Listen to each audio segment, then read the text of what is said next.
नमस्कार मंडळी, मी वर्षा कुकिंग मराठीमध्ये तुमच्या सर्वांचं स्वागत आहे। आज आपण 1 किलोच्या खारकाच्या प्रमाणात लाडू करणार आहोत। तर मी इथे 1 किलो खारीक घेतली आहे, कडकडीत वाळून घेतली आहे, अर्धा किलो खोबरं घेतलं आहे आणि मी हे गिरणीतून दळून आणलं आहे। हे बघा, अशा प्रकारे बारीक पावडर करून घेतली खारीक आणि खोबऱ्याची। आता यासाठी लागणारे साहित्य बघूया। 100 ग्रॅम डिंक घेतला आहे, 250 ग्रॅम पीठ घेतलं आहे, गव्हाचं पीठ आहे, 100 ग्रॅम बदाम, 100 ग्रॅम काजू आणि अगदी थोडेसे पिस्ता घेतले आहे। 1 किलो गुळाची ढेप घेतली आहे। गॅसवर कढई गरम करत ठेवली, त्यामध्ये तूप घालून घ्यायचं।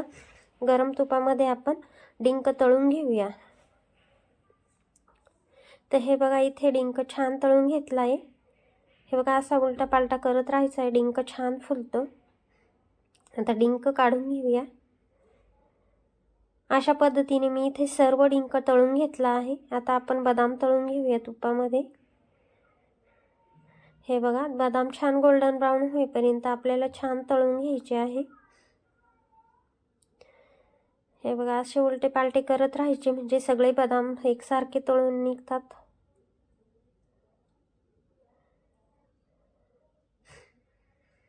हे बघा, इथे बदामही तळून झाले आपले। आता हे आपण काढून घेऊया।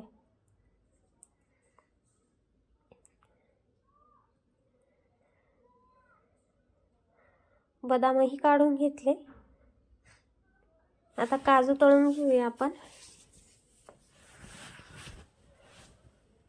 तर हे बघा, इथे काजूही तळून घेतले आहे। काजूही छान गोल्डन ब्राऊन होईपर्यंत आपल्याला छान तळून घ्यायचे आहे।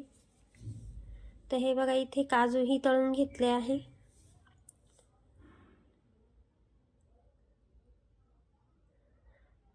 आता छान पिस्ता तळून घेऊया।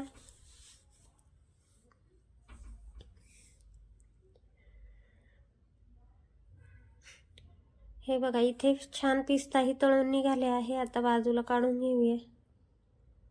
आता याच कढईमध्ये आपण ते पीठ भाजून घेणार आहोत, पण तूप उरलेलं आहे, तूप जास्त उरलेलं आहे, त्याच्यामुळे तूप बाजूला काढून घ्यायचं आहे। मग याच कढईत आपण हे 250 ग्रॅम पीठ घेतलं आहे मी, गव्हाचं पीठ, हे भाजून घेऊया। हे पीठ छान गोल्डन ब्राऊन होईपर्यंत, याचा कलर बदलेपर्यंत किंवा लालसर होईपर्यंत भाजून घ्यायचं आहे पीठ। पीठ टाकणं एकदम ऑप्शनल आहे, पण पीठ टाकलं की तरीही लाडू छान लागतात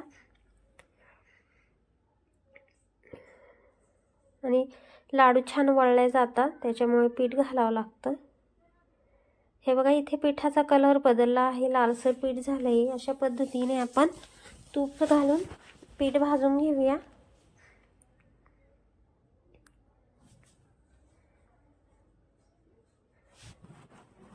तर हे बघा, इथे पीठ छान भाजून झालंय आपलं। आता हे बाजूला काढून घेऊ।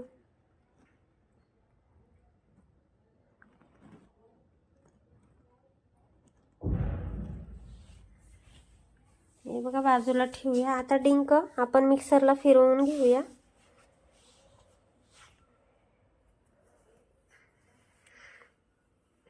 तर हे बघा, इथे डिंक मिक्सरला छान फिरवून घेतला। तो खारीक खोबऱ्याच्या पावडरीमध्येच काढून घ्यायचा आहे आपल्याला। आता ह्याच भांड्यामध्ये आपल्याला काजू, बदाम आणि पिस्ता असे ओबडधोबड दळून घ्यायचे आहे।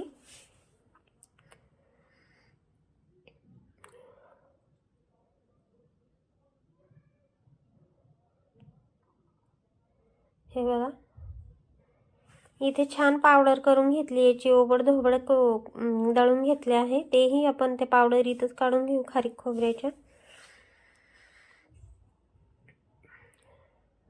तर आता इथे मी गुळ किसून घेणार आहे। हे बघा, गुळ किसून घ्या किंवा फोडून घेतला असा तरी चालेल, कशाच्या तरी असं मदतीने हा गुळ फोडून घेतला तरी चालेल। हे बघा, गुळ एवढा झाला आहे 1 किलो। आता मी पीठ गाळून घेतलं होतं, ते पीठ याच्यामध्ये घालून घेऊ, खारीक खोबऱ्याच्या वाटीमध्ये घालून घेऊया। पीठ घालून घेतलं की गुळही घालून घेऊया आणि छान मिक्स करून घ्यायचं आहे आपल्याला. एकजीव करून घ्यायचे सगळे जिन्नस, सगळं एकत्र करून घ्यायचं आहे. हे बघा, अशा हाताच्या साह्याने तुम्ही एकत्र करून घेऊ शकता. भांडं छोटं पडायला लागलं आहे, त्याच्यामुळे मला दुसऱ्या एका मोठ्या भांड्यामध्ये हे काढून घ्यावं लागेल.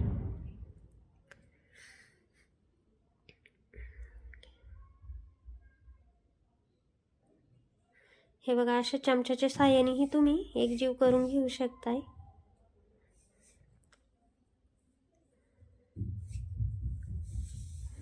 असं एकजीव, छान एकजीव करून घ्यायचं आहे. सगळं जिन्नस मिक्स झाले पाहिजे. आता मी एका मोठ्या भांड्यात काढून घेते, कारण की मिश्रण खूप जास्त झालं आहे.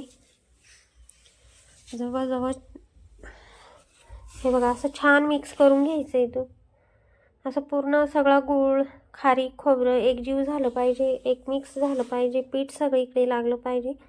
ह्या पद्धतीने मिक्स करून घ्यायचं. आता यामध्ये कोमट तूप टाकून घ्यायचं आहे आणि पुन्हा मिक्स करून घेऊया चमच्याच्या साह्याने. हे बघा, अशा पद्धतीने पुन्हा मिक्स करून घ्यायचं.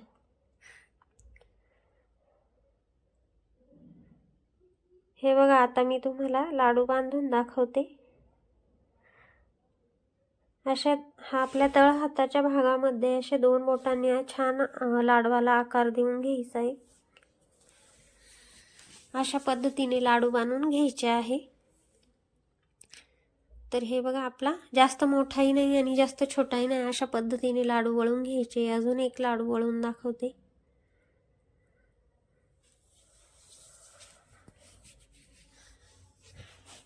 हे बघा, छान लाडू तयार झाले. हे बघा, अशा पद्धतीने मी इथे सर्व लाडू तयार करून घेतले आहे. व्हिडिओ आवडल्यास लाईक करा, सबस्क्राईब करा. वेळात वेळ काढून माझा व्हिडिओ बघितल्याबद्दल धन्यवाद.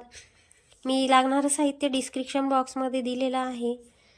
तर हे बघा, अशा पद्धतीने इथे 2 ताट लाडू तयार झाले. जवळजवळ 70 लाडू तयार झाले. पुन्हा भेटूया पुढच्या व्हिडिओमध्ये. तोपर्यंत मस्त खा, स्वस्त रहा.